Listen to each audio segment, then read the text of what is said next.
Before we get started, I kind of wanted to show something that I've been wanting to show for a long time, basically 10 years. But anyways, go ahead and play the clip. To his wheelhouse, and get all the way to the hoop. Shamaki Walker cannot guard it. The Kings have 2 timeouts, a full and a 20. Lakers 1 left. Both teams over the foul limit. 11 and 4/10 seconds to go in the fourth. 8 on the shot clock for Sacramento, so you have that 3-second differential. Game number 5 coming down to the final seconds, as did game number 4. But the Lakers have a 1-point lead.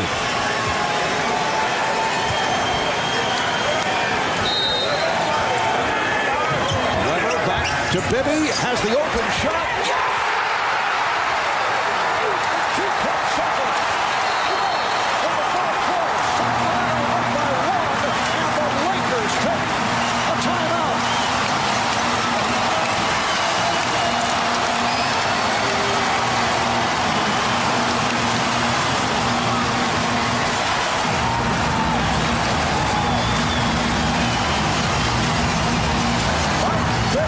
With 23 points has given Sacramento a 1-point lead, 15 of his 23 in the second half. And there's a player, a big-time player. You hear that, Danny? Big-time player. What does this video have to do with the message? Absolutely nothing. You know, Pastor Scott comes up here and he talks about USC and the Lakers and blah, blah, blah, blah, blah. And I said, you know, if I ever get an opportunity, I'm going to put this video in because this is one of the greatest sports moments in Sacramento history, and I think it deserves some time. So there you have it. Oh, it's so emotional. I was at this game with Jeremy, and it's amazing. I mean, you could see in the video how excited the crowd was and everything, and you know, he makes the shot and we jump up, and it was an awesome moment, and Scott doesn't give us enough credit. So anyways, I want to start off by just saying that, you know, to be here today in front of you is was a surprise to a certain degree because it kind of came last minute. But do you remember a few years ago, Scott started his popular Xaris at the Movie series, and he showed this movie called The Bucket List. You guys remember that?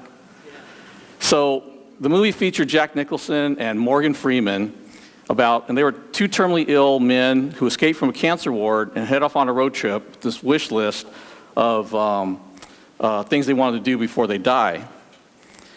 And when I retired, I kind of had a bucket list. There were certain things I wanted to do. Hey, when I retire, I got some goals I want to make. So now I should have the time. You know, one of my goals was I want to play golf and I want to break 80. I'm probably never going to get that one done, but it was on my list. I want a true sports car. I don't want a family car. I don't want a 4-door sedan. I want a car that I really, really want. I'm probably not going to get that either. I wanted to go to Disney World, and I wanted to go to Japan before I was 60. I still have a shot at those. And I say all this because speaking in front of you today was not on my bucket list. But regardless, I appreciate being here this morning, and I embrace this opportunity to share with you on what I believe God has placed on my heart. Let's pray. Lord, I give you praise and thank you for the life you give us. Thank you for the gift of your word. And I ask that you use me this morning to promote thought and reflection of you and the faith we profess to accept. Lord, open our hearts and our minds to hear you. Amen.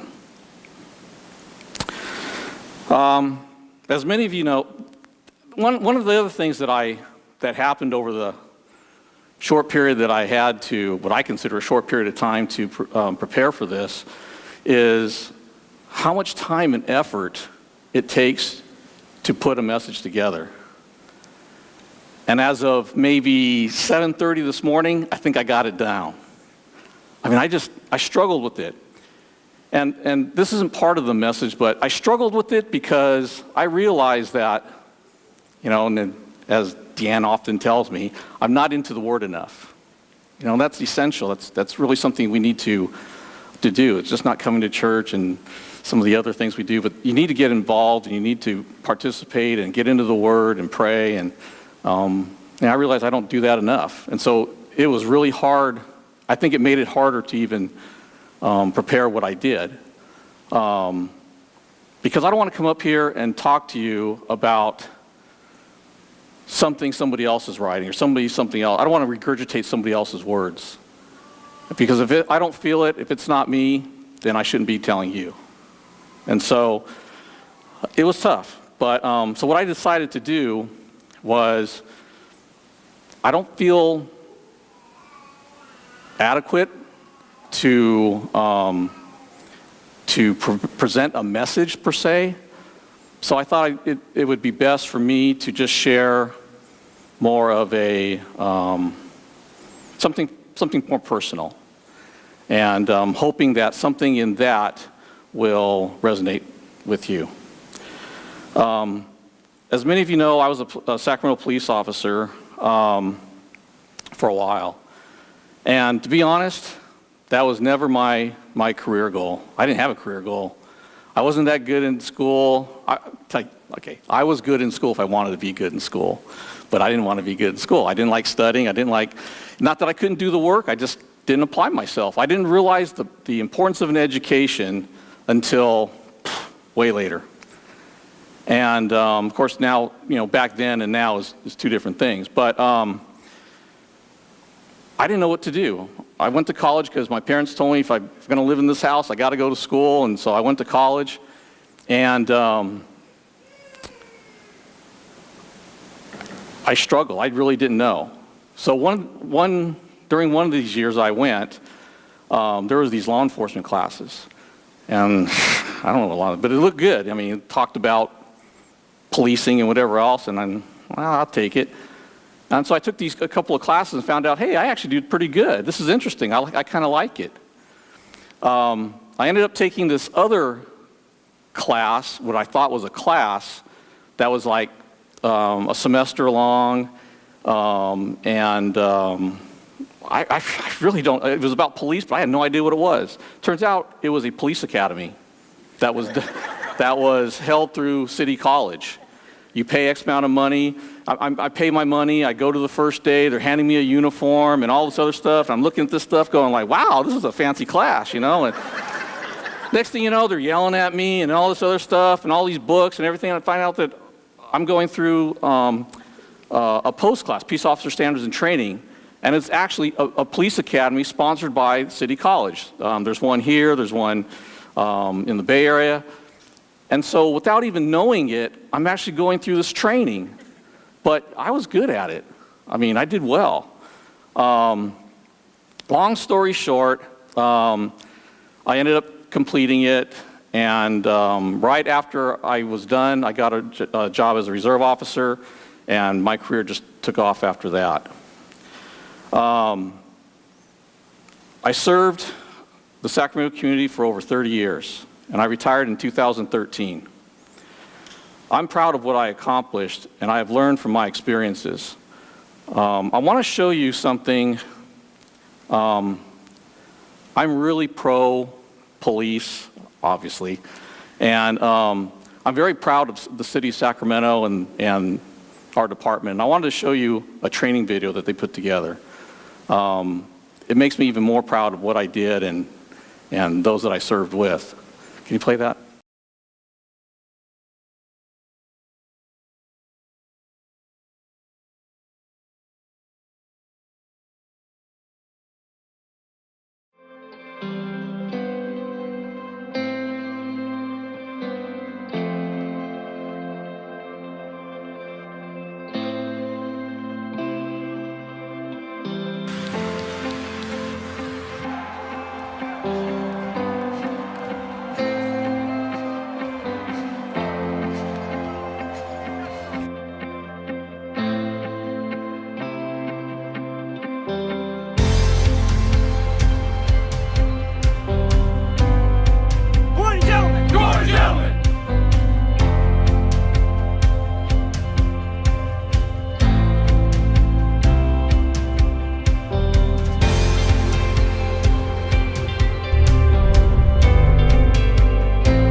We're off to a fight in progress. We've got 4 to 5 male Hispanics who are subjects in a fight. Evidently, there's no weapons and no injuries, but we won't know that till we Boss get him there. right there on the corner. The one with the black t-shirt.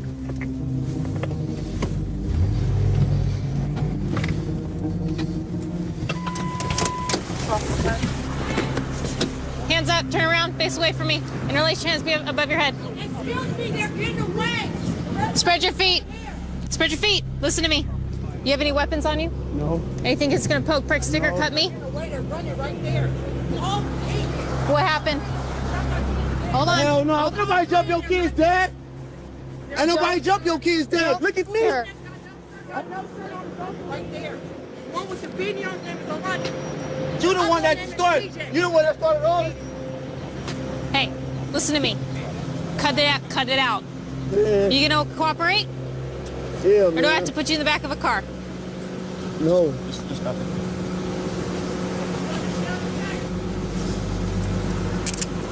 This is the one that caused her injuries. Okay. So forget me. What you mean? She the one that caused my injuries. Look at me. Come here. Look at the at me. Look at my mouth. I want to press charges on that too. So go arrest her. Hey, Why you want to go arrest her?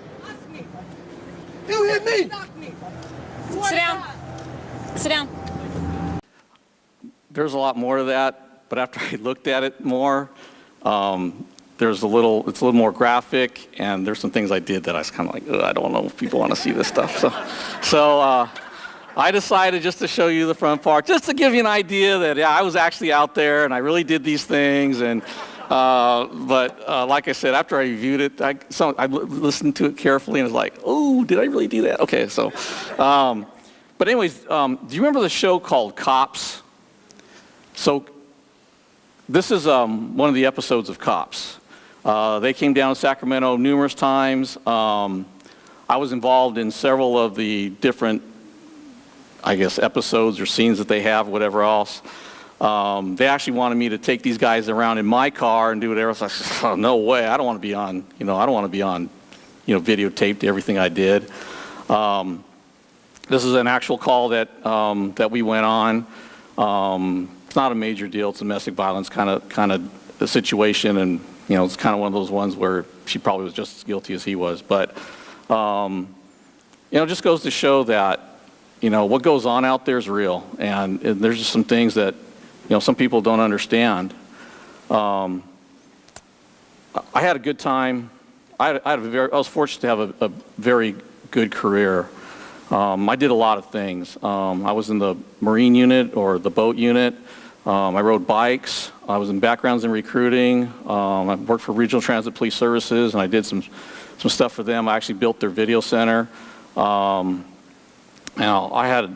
had a full-rounded career, and I'm very proud of what I was able to accomplish and the people that I helped along the way. The challenges and experiences of being a police officer has helped me to better understand my faith in God and the grace that He gives each of us. I was given a first-hand look, a front-row seat of the world and the community that I lived in. When I entered into law enforcement, I was really excited about what I was going to be doing. You without actually being out there, you think, oh, I'm going to help people. I'm going to make contributions to make this a better community. But in a short period of time, as I started going out on my own and handling my own calls and talking to people, I developed a very negative impression that this world, my community, was damaged beyond repair. I probably tried not to show it as much at home, but I was very disheartened by the community that we live in and what I was seeing. And granted, people don't call the police to invite you to a party. Well, sometimes they did. But you think about it. Most of the things that we respond to is because somebody needs help of some one way or sort of, or another. And I get that. And there's people that generally need our help.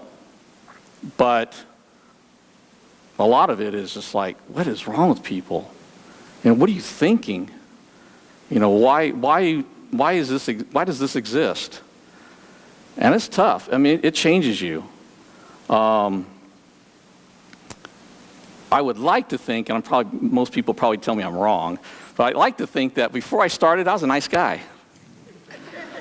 But I'll tell you, I would have to say that, and I think my style of policing changed in a short period of time. I think I became more aggressive. I think I became more, I'll say, my way or no way. My job was to take care of the problem. You're going to call me out here, I'm going to take care of your problem. You may not like the way I'm doing it, but I'm going to take care of your problem. And I did. I resolved issues. I was good at that. But at the same time, I think I really lost focus of my faith and my side of God. I don't even know how often I would go to him to seek his help in how I was feeling. And that's kind of what I want to talk about, or kind of hopefully what you get out of this is, we take our faith for granted. And, how many of you really have thought about this past week about your faith and where you stand, where you walk with him? I think for a long time, I don't think I have. There's so much negative, even today, there's so much negative press. Fake news stories. Oh, gosh, I'm just tired of looking on the internet or doing anything because all you hear is garbage. I mean, it's like, what do you believe? Who do you believe? And it's difficult to remember that God's still present and he's in control of all these struggles, that there is a path that he's taken us to. But it's hard because there's so much of this stuff going on. I should have double-sided this, then it would be easier to... Anyways, faith is not something that comes natural or easy for many of us. It's much easier to believe what we see, what we touch, or what we feel, the tangibles. Faith means believing what you know to be true, even when you're tempted to doubt. Years ago, and I mean before the kids, I think this was even before the kids were born, there was a conversation, and I totally can't recall, I can only remember the content of the conversation, not how the conversation came up. But someone asked Deanne, how do you feel when Evan is out there working? And she answered, and this isn't exact, but it's kind of what she said, I don't worry at all. I know who Evan is as a person, and I know God will watch over him until the day God decides it's time for him to join him. And I'll tell you, I don't always pay attention to what Deanne says. I mean, and you gotta, sometimes some of the stuff she says is kind of like, okay. But, 30 years later or whatever, whenever this occurred, man, it still resonates within me because to me, that answer that day, her words of faith lifted me up, knowing how much she supported my professional commitment. And it was important for me to hear what she said because she wasn't fearful about my welfare. And that allowed me to focus on the details and the responsibilities of my job and not have to worry about what she's thinking at home. I can go into, and I've had a lot of calls, but I never went into a call thinking, geez, I don't know if Deanne's going to like it if I go in here and get hurt or whatever else. I never worried about that stuff. And I thought about, what she was saying, and it's true. I think I wasn't as fearful because I knew that if it was my time to be with him, I'm going to go anyways. So why worry about it? If it's my time, it's my time. And that's kind of what I got from her. I don't need to be fearful. I'm going to go do what I know I have to do because I know that in the end, that's what God wants me to do. I've seen so many things over the course of 30 years. I mean, there's things that happened that maybe was a miracle. I remember engaging a group of kids on a shots fired, weapons call. And I was one of the first ones on scene, and I see a 15-year-old kid running across the street, matching the description of the guy that had the gun. And, my job is to go after him, so I went after him. I got out of my car, and I started running after him, and I caught up to him. And I was probably only 5 to 7 yards away from him. And he was yelling and screaming and cussing at me and whatever else. And, in my mind, this is the guy that has the gun. And as he was running, he was, his back was turned to me. I saw him take his right hand and put it inside his waistband and started turning around. And he's telling me, I'm going to kill you, I'm going to kill you, I'm going to kill you.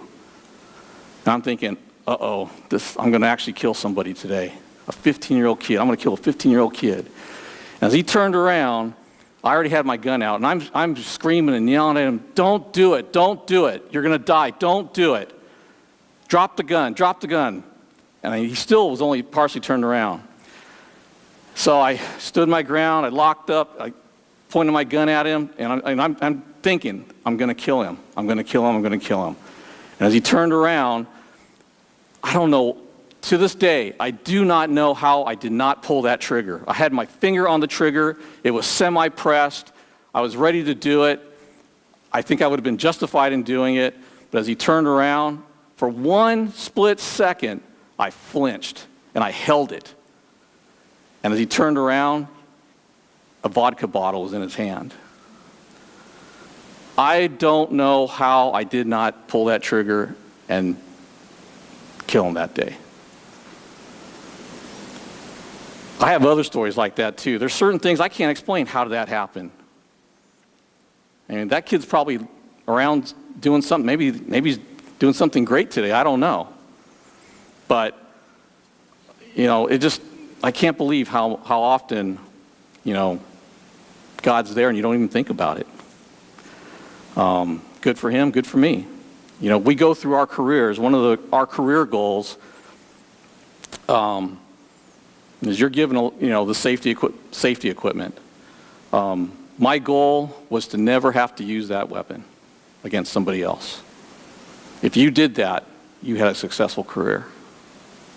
And there's many of us that can say that. We can trust God completely. I trust what he says in his word. I trust him to love me, provide for me, and protect me. I have prayed for needs or concerns and then stand astounded as he always provides. I mean, he's always provided. The challenge is to be faithful during the times when prayers don't seem to be answered and to continue to trust him despite outcomes that don't meet our expectations. We've all had disappointments, but that doesn't mean that he's not there walking with us and doing the things that he knows is best for us. I mean, faith is not, it's a combination of things. It's not one way. As I stated, my faith in God is not perfect. Spiritually, as I said, there's a lot of need for improvement on my part. But regardless of my shortcomings and personal challenges, I know he walks with me, and I continue to demonstrate that he has a plan and purpose for me. That might be the reason why I'm here today. This was the furthest thing from my mind, but like I said, one of my favorite verses, and I used to have when I was working, I had one of these, what do you call these things? These Fitbits, and they used to make them with these little metal plates. And I had Proverbs 3:5 inscribed in mine. Trust in the Lord. Trust in the Lord with all your heart, and do not lean on your own understanding. In all your ways acknowledge him, and he will make straight your paths. I wore that every day. To me, that's just trust in the Lord. That's all I need to hear. That's all I focus on, trust in the Lord. Doesn't matter whatever we're doing, whether it's personal or professional or whatever. Those are the words that mean the most to me.